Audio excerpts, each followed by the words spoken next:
All right, Adrian Hubbard, well, thank you for joining us. You're just outside of St. Louis, Missouri, and you were actually there at the vigil being held for Michael Brown. You said it was a nice, peaceful vigil. Things sort of escalated from there. Describe that day. It started out as a peaceful vigil.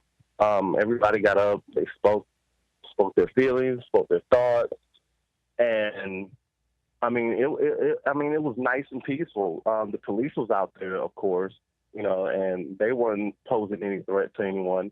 They were just out there just making sure everything was, as peaceful. And I say within 2 hours of the start of the vigil, there was a call went out over the radios, and all of a sudden we just saw cops scattering everywhere. It was like, what's going on? And next thing you know, we saw sirens, we saw fire trucks and ambulance leave from the Ferguson Police Department. And that's when we figured out that the Quick Trip was being looted. People busted out the windows, ripped the ATM machines out, just taking whatever wasn't bolted down, basically. And it's like, it was all pandemonium from then on. I mean, just straight pandemonium. And we all left the vigil, and I drove over to where the site of the rioting was. And what I can describe there had to be something out of a movie.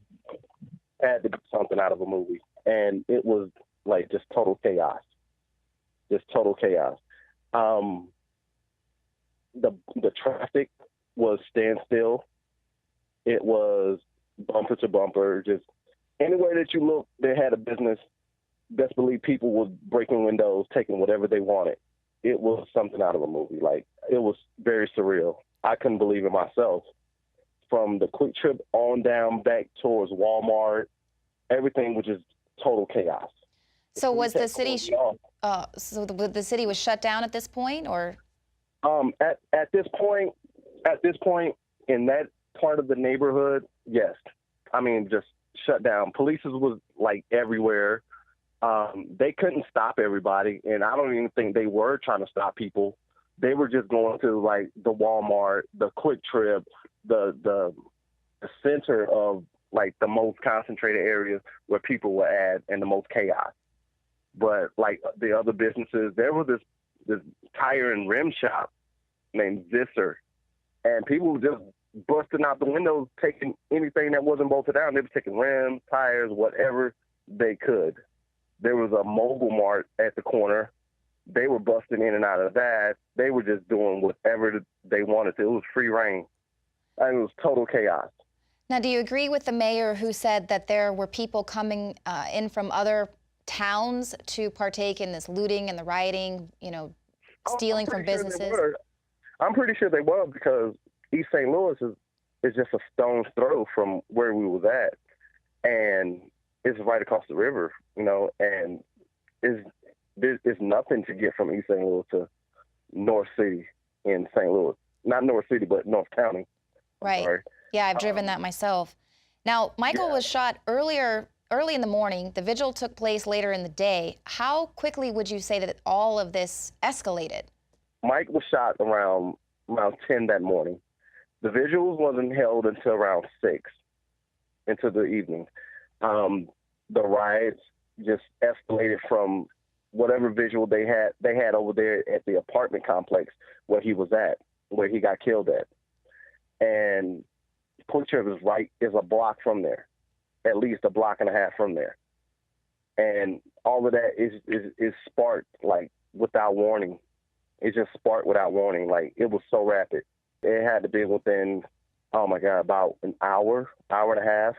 Now, the mayor was also saying, and people there mentioning that this wasn't about racial tensions within the community, where a lot of people on Twitter and stuff are calling for these riots and everything to go to white neighborhoods and to take it, out of, basically saying, take it out of our community. But, this isn't, I didn't just see Black people partaking in these riots and protests, and that it wasn't just Black faces there at the vigil. Is the mayor correct that this isn't about racial tensions there in your community?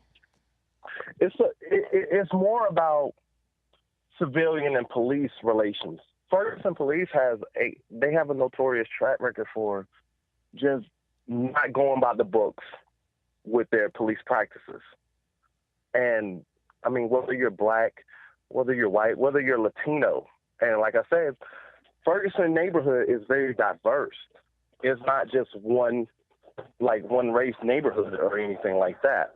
But the police practices over there, they're not lawful, I should say. They're not lawful.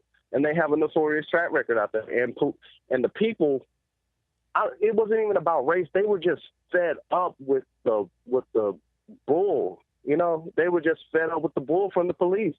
And it right there, that shooting, it was like a pimple that had just popped, and the rioting was the pus that was coming out. Everything was bubbling underneath the surface.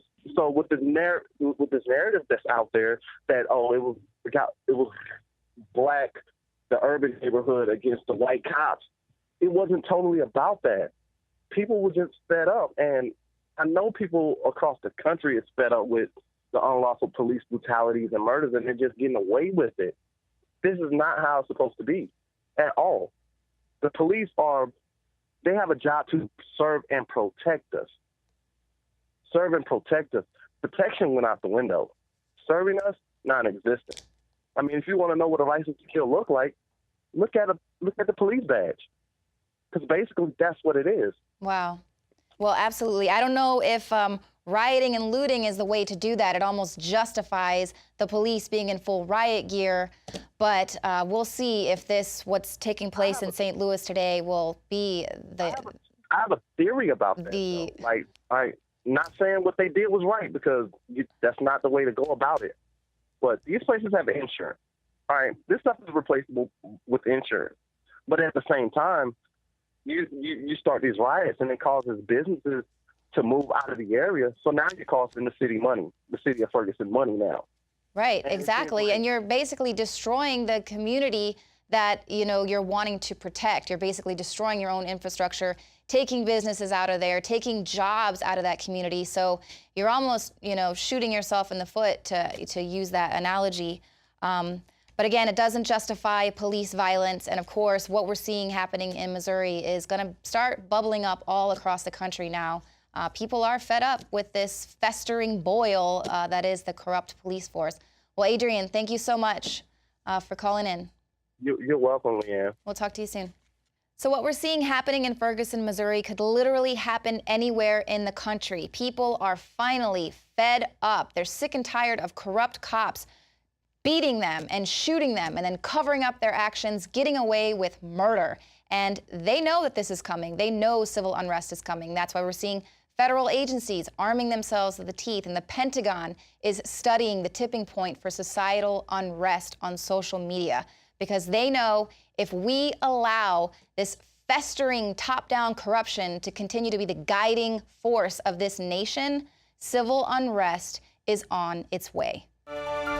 Celebrate the spirit of freedom and liberty upon which our nation was founded at InfoWarsShop.com. Molon Lave is ancient Greek for come and take it. This popular design combines both classic Greek Spartan imagery with modern M16 assault rifles. Now available in women's tees and proudly made in the USA.